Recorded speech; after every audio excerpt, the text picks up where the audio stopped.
I used to feel so proud of myself that I could spell Southern Playalistic Cadillac Music. Okay. Like it was a feat. All right.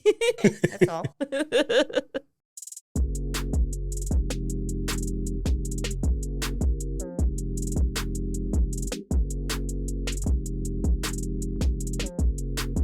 Welcome back to They Reminisce Over You. I'm Christina.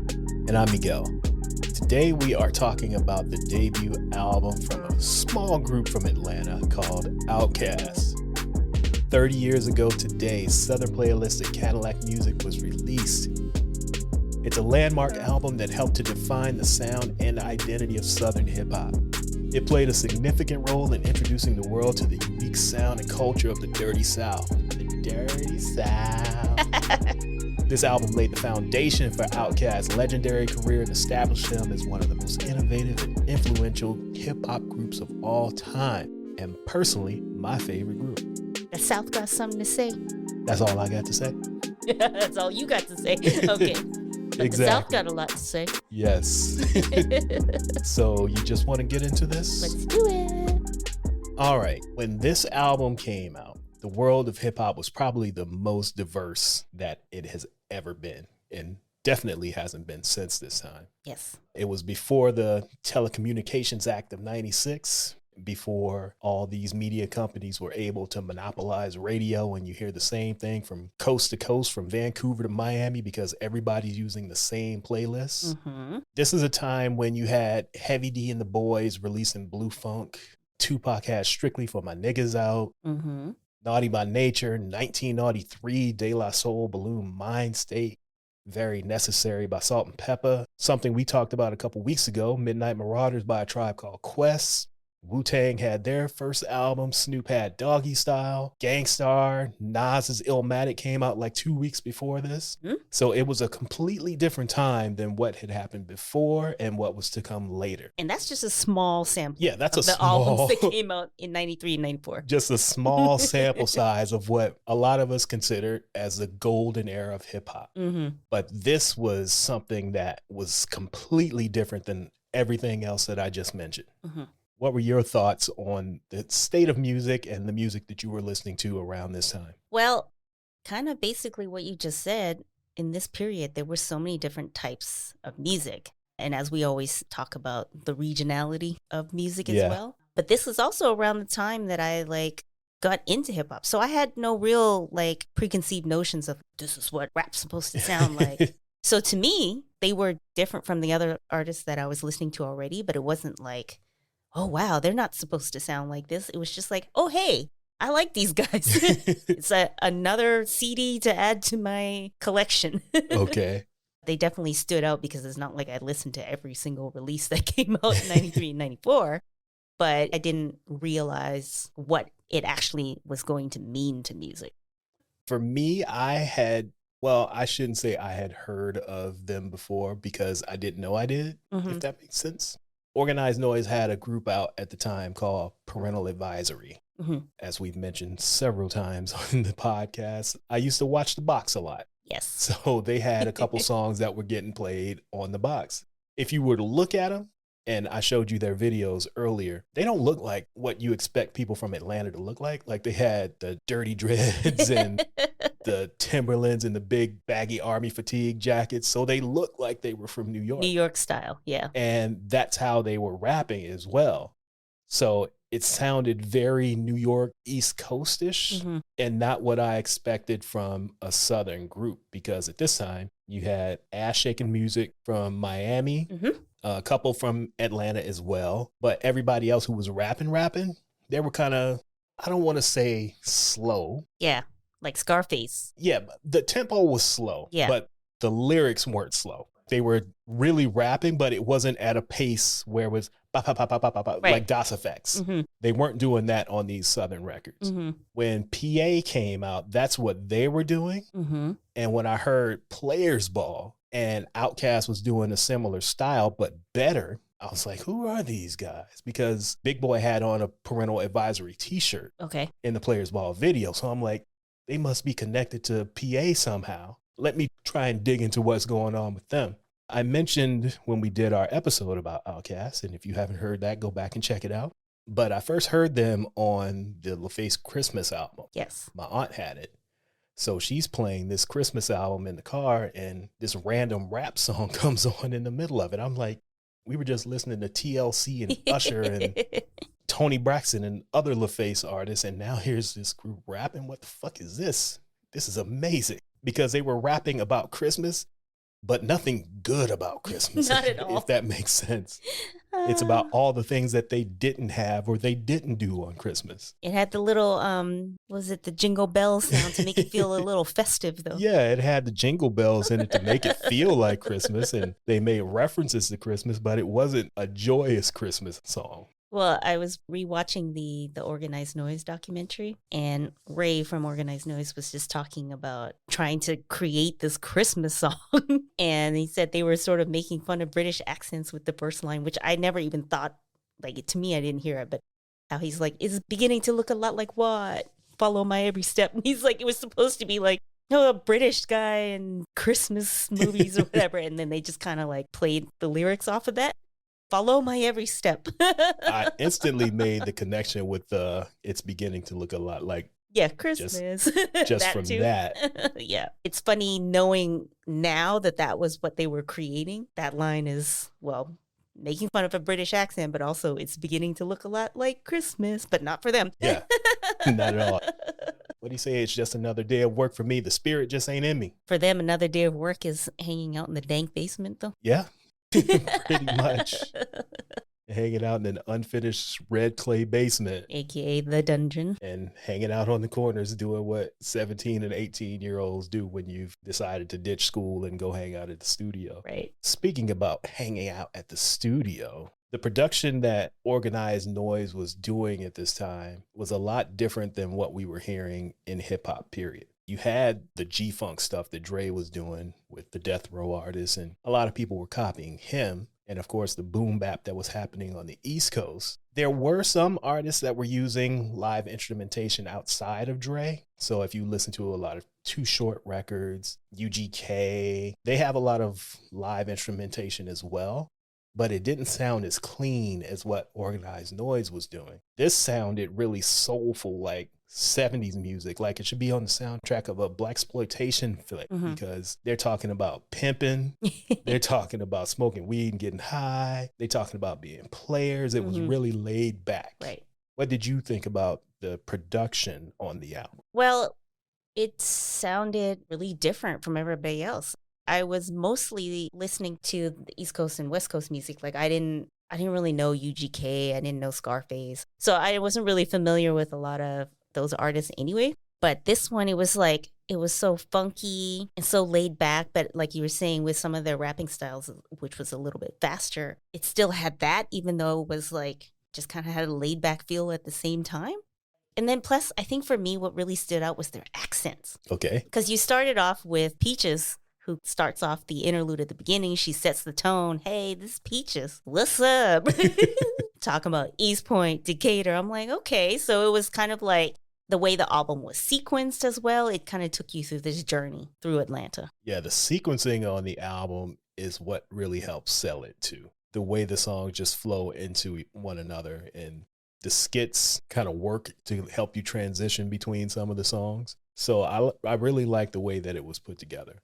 And we've already talked about the first song you've heard. I'm assuming for you it was Players Ball as well. Yes. So after hearing Players Ball, what were your thoughts on OutKast as a group? Well, I definitely wanted to know more, because pretty much what I just said, like all of that, they showcased in the first single. So I was like, okay, I like these guys. And Diddy's little suggestion for Andre to take off his shirt also helped.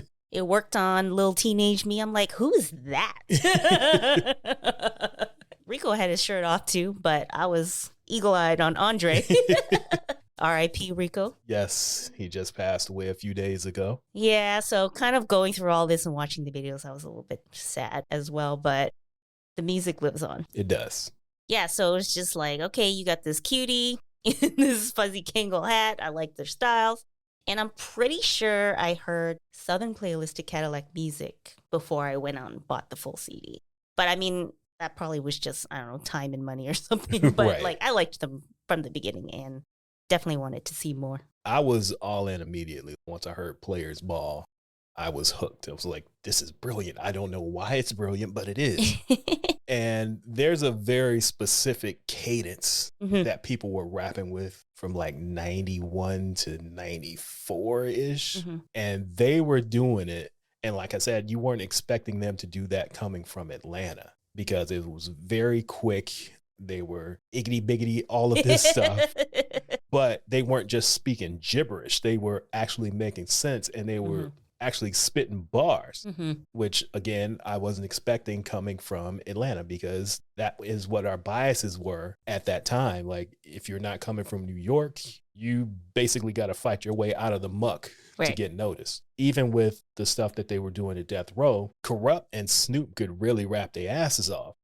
So that's what helped push the Death Row sound a little bit better than a lot of other things that were coming out of the West Coast at the time. Dre's production and the fact that they were really rapping. And that's the same thing that was happening with Players Ball. And this album, the production was immaculate and they were just rapping their asses off. And not just them, the 2 songs with Goody Mob on them, they're rapping just as good as OutKast was. So I was just all in with everything. Basically Atlanta based because Freaknik was really big at this time. Yes. A lot of TVs and movies were always showing HBCUs and whatnot. And then this comes out. I graduate high school. I'm like, it's time to go to Atlanta. So this is the place to be. It's the place to be. And they always has like great party scenes in the first 2 videos too. So it's like, oh, I didn't realize Atlanta was so like out in the country. I'm like, look at all these trees and stuff. Because I think of Atlanta as like, it's a city. I mean, you know, there are parts of Atlanta that is, you know, big buildings and whatnot. But I'm just like, look at all these trees. They're just like out in the country. Yeah, like you said, those party scenes. Now, I'm the same age as Big and Andre. So this is perfect for me to be looking at as a kid in LA who's looking, where am I going to go to school? I'm about to graduate. What do I want the next few years of my life to look like? I'm like, I need to go to Atlanta. So I applied to Clark Atlanta. I got in, didn't go, ended up staying home in LA just because of out-of-state fees and all that stuff. So I didn't get to live my dream of going down and living like the Atlanta lifestyle. The Players Ball lifestyle. Yeah, I didn't get to experience any of that. But I got to live vicariously through them, watching the videos and whatnot on TV. Well, I know definitely there's a few songs on this album that you definitely would have loved because I know you love a song that thumps in the car. Yes. Yes. So coming from LA, it's very car based. When you're in school, you're 14, 15, 16 years old. The first thing you want to do is get yourself a car. So you're flipping through Auto Trader, trying to find a $300 bucket or whatever that you can get when you get your driver's license when you turn 16. Second thing you're going to do is put a system in it that significantly costs more than the car does. So this is the kind of lifestyle that we were living by. $400 cars with $1,000 stereo system in it, which makes no sense. But hey, you're 17, 18 years old. And listening to this in my friends' cars, uncles and cousins, it definitely passed the car test. So anything that's booming, it sounds like you got 2 gorillas fighting in the trunk. I'm all in on it. Yeah, the beginning of Funky Ride. Yes. Dum, dum. Oh, man. And it's real quick. It's only like a second and a half. Yeah. And that's when you know, yeah, this is the one. It's funny because when I was writing down my thoughts about this, I wrote something about Plays Well in the Car. I'm like, wait a minute. I was like 14, 15. What am I talking about Plays Well in the Car? But I'm sure I was listening to it once I started driving. Yeah. But that's how I remember it. Eventually, like, it took a few years before I could hear it in the car. After hearing the full album, did it change your opinion on them in any way from your first impressions, or did it just add to it? Yeah, it just added to it. I think the first 2 singles was pretty representative of what you were going to find. I guess the only thing different was there were a few like slower songs on the album, but it wasn't like, it's a no-skip album. So I think it's a no-skip album. It is. So it just kind of gave me more of what I was expecting from them anyways. But I think that just re-listening to it today, I was really noticing the sequencing just because I was skipping back and forth, just kind of jumping around and stuff. And like when you do that, obviously it ruins the sequencing because there are some songs that like literally go into the next song. So I think when I was just skipping around wanting to hear this or that just to prepare for the episode, made me really see like you have to listen to it from beginning to end if you want the full effect. Yeah, you have to definitely experience skits and all. Yeah, exactly. You have to experience it from the beginning to the end. I want greens, bills, dividends. Oh, man. The thing I really took away from it is I'm the same age as Andre and Big Boy. So this album had a lot of youthful energy, unlike a lot of other things that I was listening to. Because even though I was listening to artists who were younger, they were still like 21, 22, 23 years old. So they're still older than me. Whereas these guys are literally born the same year you were born. Yeah, so they have a view on the world the same way that I do. And this is probably the first time that there's an album or a group that spoke directly to me in hip hop. Even when I was looking at a young LL Cool J or something, and he was 17, 18 or whatever, when I started listening to him, I was 12. Yeah, you weren't there yet. Yeah. So he's like a big brother still. Yeah, he's saying aspirational shit that I would like to get to one day. Yeah. Whereas I'm doing the same shit that they are. Yeah. Like on Get Up, Get Out, and CeeLo says, I don't recall ever graduating at all. I have a friend who takes that song to heart. He's laying around talking about, man, I'm a burden on my mama. I need to get out and get a job and do something. Get something. And I'm like, nigga, you 19. You in school. Like, you ain't supposed to be successful yet. Your mama's fine. But yeah, he really felt that song. And I felt the same way about other songs on the album. So it really hit us in a way that we could relate to because we were living that. I actually thought about that when I was listening to it earlier. Like, I ain't gonna say who it is because he listens to this occasionally, and I don't want to embarrass him. Don't say no names. Saying his name. You ain't saying no names. Yes, we're not putting the names out there, but he knows who I'm talking about. But yeah, that was him. He was like, man, I can feel this. Yeah, well, even though I was younger, when you're a teenager, you think you're grown anyway. So they felt almost like peers. Right. But it was aspirational is probably not the right word for me, but I think it would just kind of let me know. It just kind of let me explore like the world outside of my own. Right. The album felt very much like Welcome to Atlanta. Yes, it really did that. So for me, it was a journey with like friends in the head. Right. Because at that point, I had never been to Atlanta, although I had been to other places in the South, and just seeing the videos, it really looked like other places that I had gone to at that time. You did eventually. I did. I eventually made my way to Atlanta, but it was not Sylvia. What was it? Gladys Knights, man. I'm so sad they're gone. We'll never have it again. Sadly, we won't. Gladys Knights. I think that was the first time you actually pulled out your phone to take pictures of food. Probably. Because I was like, I know this is good if you're taking pictures of food. I'm always taking pictures of food, but probably you don't do it as often. I don't. And I will probably say that was first time. Man, when I went to visit my friend and went to Atlanta for the first time, that's how I discovered this place because they took me there. Man, I bought chicken to take home with me on the plane. Oh, boy. So I'm eating Gladys Knights fried chicken on the plane. So you just pull it out of like a little Ziploc bag? If I remember correctly, I think we just went there right before they dropped me off at the airport, and I just had the to-go box. I don't know. But I remember whipping it out and eating it on the plane. Oh, wow. You're that person. Yep. Oh, man. Back to OutKast. So we've touched on this a little bit, but what feelings did you have about their music videos and the style of the clothes that they were wearing and the image that they portrayed? I think it matched the experience that I was going to have once I listened to that whole album was the Welcome to Atlanta thing again. Like the imagery was very Atlanta. So back to the Organized Noise documentary, Andre was saying that he was initially going to dress more like a New York style because I guess you want to dress like the rappers you listen to. Yeah. He wanted to wear his Timbs and whatnot.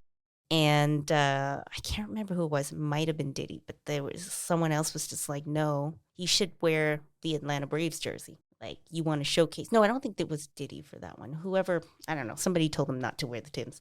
But then I noticed that he was wearing the Atlanta Braves jersey in both the Southern Playalistic and Players Ball. Yes, he had on the road one and the home one. Yeah. So he had one that said Braves and he had the other one that said Atlanta. Let's solidify this. Yes, so you know that we are from Atlanta. Yeah. So you had, like, in case you missed it, they had the Atlanta Braves jersey on, or he did.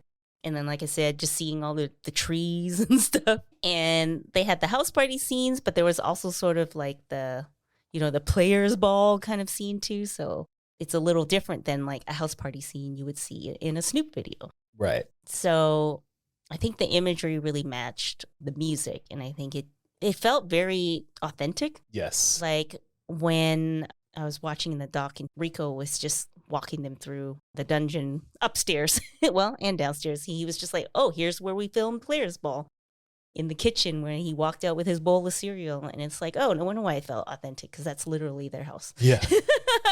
This is where they were. Yeah. Yeah, if you look at what they were wearing in the videos as well, it wasn't anything flashy. It was like T-shirts and jerseys. Yeah. And sweats. They didn't have like thick gold chains on or anything. They just had maybe a little herringbone or whatever. Yeah. Cuban link, but nothing big and flashy.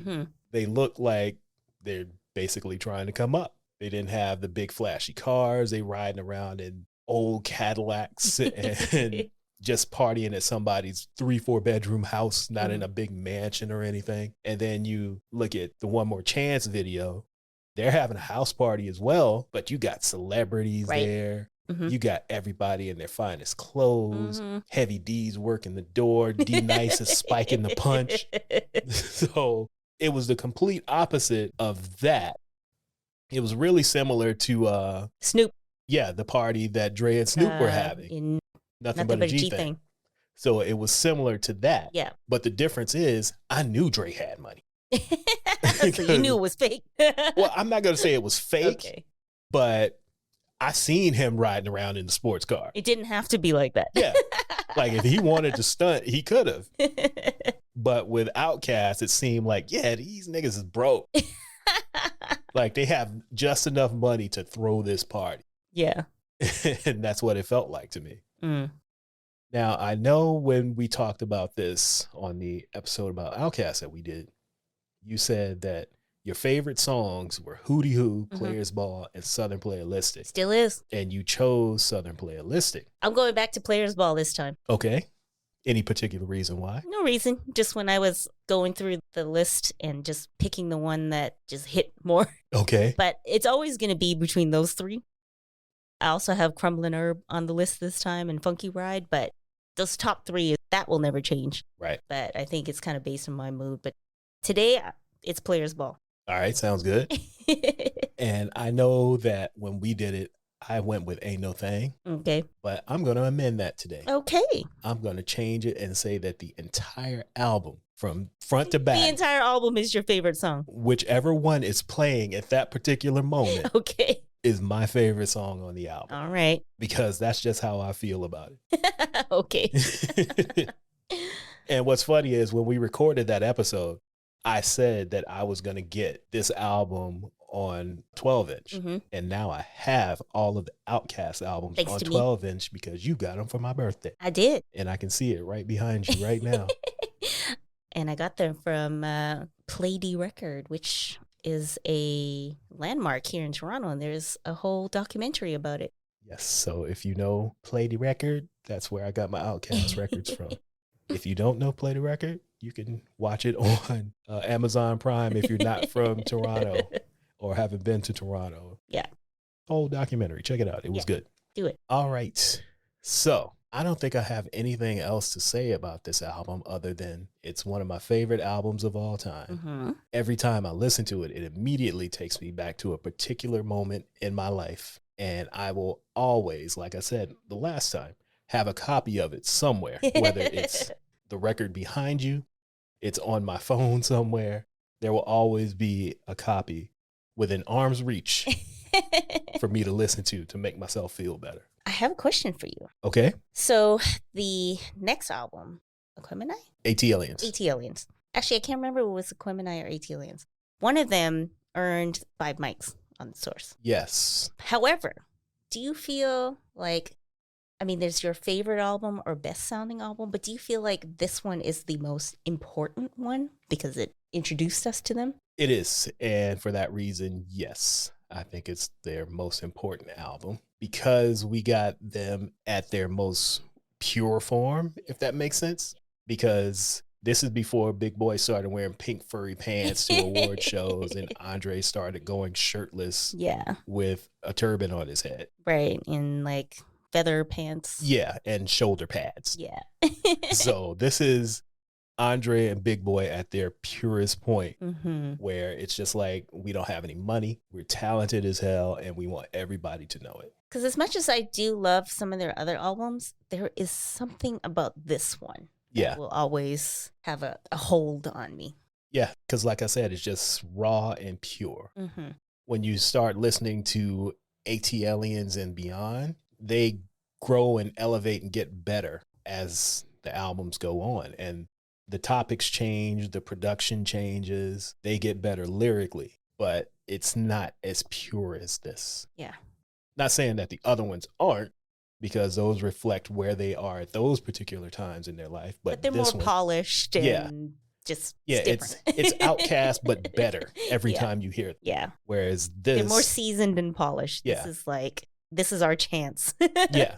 And you got to remember, they're recording this at 16, 17, 18 years old. Yeah. And it's one of the best albums of all time, getting 4.5 mics in the Source when that was a really difficult thing to do in 1994. And coming from Atlanta. Yeah, coming from Atlanta. They're getting 4.5 mics in the Source.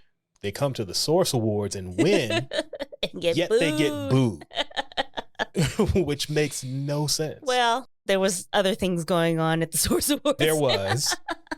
But they still shouldn't have gotten booed. They shouldn't have. But that booing basically kickstarted an entire movement, which is still going on today with Southern hip hop. Well, also that appearance increased their record sales. So it worked out in the end. It did.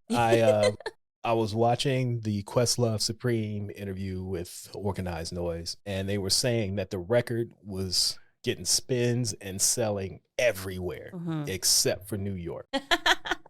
And they could not figure out why it was just going crazy everywhere. Basically, they said it ended up like getting broken in the Bay Area, actually. Okay. That's where it started to pick up steam, and then it moved to Vegas and to LA, and it just spread. New York was like, nope. So they remixed Players Ball, and that's what got them over in New York City, was a Players Ball remix. Okay. And that's when people started to turn around and gravitate and say, you know what? It ain't that bad. Let me go ahead and check this shit out.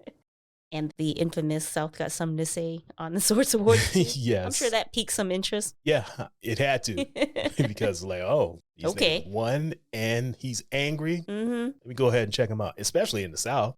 Yeah. Like if you're a Southern artist and you see that, you're like, man, I can do this too. Rise up. Yeah. It was a call to arms. It was definitely the Southern call to arms, because the South came in and they have not let go yet. You still have one of the biggest rappers in hip hop, Future, is a descendant of the Dungeon family. He's first cousin of Rico Wade. So we're talking about a 30-year run that they started in 1993 and 94, and we're still witnessing today through Future. That's crazy. It is. Cuckoo for Cocoa Puffs. All right, you got anything else you would like to say about this album before we get out of here? Play it if you haven't in a while. Or if you've somehow never heard it and you're listening to this. Yeah, if you're listening to this and you've never heard that album, we need to have a conversation. Do it. Listen to it in the car. Yeah, I would like to personally talk you through this album. So hit us up if you've never heard it and we could talk about it. That's all I got. It's possible. It is. It's possible. I hope not, but it is possible. It's possible. All right. That's all I got. Okay. I have nothing else to add. We've talked for long enough. We're at like 30-something minutes. So with today being the 30th anniversary, go ahead and check out the album. go ahead and crank it through the weekend. Today is Friday. Just put it on. It's cleaning background music now. That's the stage of life that we're in. Cleaning background music, driving to the grocery store. Exactly. Our parents had the Temptations and the Jacksons. We got OutKast. This is our elevator music. I was going to say, well, they also have a song called Elevators. Yes. Yes. Not on this album. No, it was on the following album. Oh, but one more thing before we do wrap this up. Okay. This album ends with a song that opens with the words, "Greetings, Earthlings." Mm-hmm. And it's the last song on the album. It's called Deep. And when you get the next album, which is called ATLiens, it opens with that same clip, "Greetings, Earthlings." I just wanted to put that out there as a connection. I don't know the thought process behind it, if they were just trying to tie the two albums together or what, but it's possible. That's all I got. All right. On that note, thank you again for coming back to listen to us ramble about these things on They Reminisce Over You. We try to do this every 2 weeks. So if you haven't caught us in a while, go back and catch up. If you want to buy some merch, you can check us out at our store, Nothing But a Tea Thing. That's TEETHANG.com. We also have a monthly newsletter called Liner Notes. If you want to check that out, you want something nice and fun in your inbox once a month, go ahead and sign up for that at troypodcast.com/liner notes. I recommend it. Me too. So go ahead and do it. It costs you nothing. It's free. Check it out. If you want to check out some of our concert videos, we sneak our phones into concerts and take videos sometimes. Not full. You say sneak our phones. We're allowed to bring our phones We in. are. They're not full on, like full concerts, but it's like 1 or 2 songs here and there. You can go to our YouTube channel, check those out. You can see Bobby Brown dancing around to every little step really slowly. It's very entertaining. Yeah, lots of concert videos. Yes, so go ahead and check those out if you're interested. You can also leave us a rating or review on your podcast service of choice if you so choose. I think you should, because it'll make you feel better and make your teeth whiter. And it helps us out. It helps us out too. So go ahead and do that. And we'll be talking to you guys in another couple weeks. I'm not sure what the next episode is going to be. I don't remember off of our calendar, but you know what? It's going to be a good one. Come back and listen to it. One way to find out. Yes. Come back. So we'll be seeing you in a couple weeks. Bye. Bye.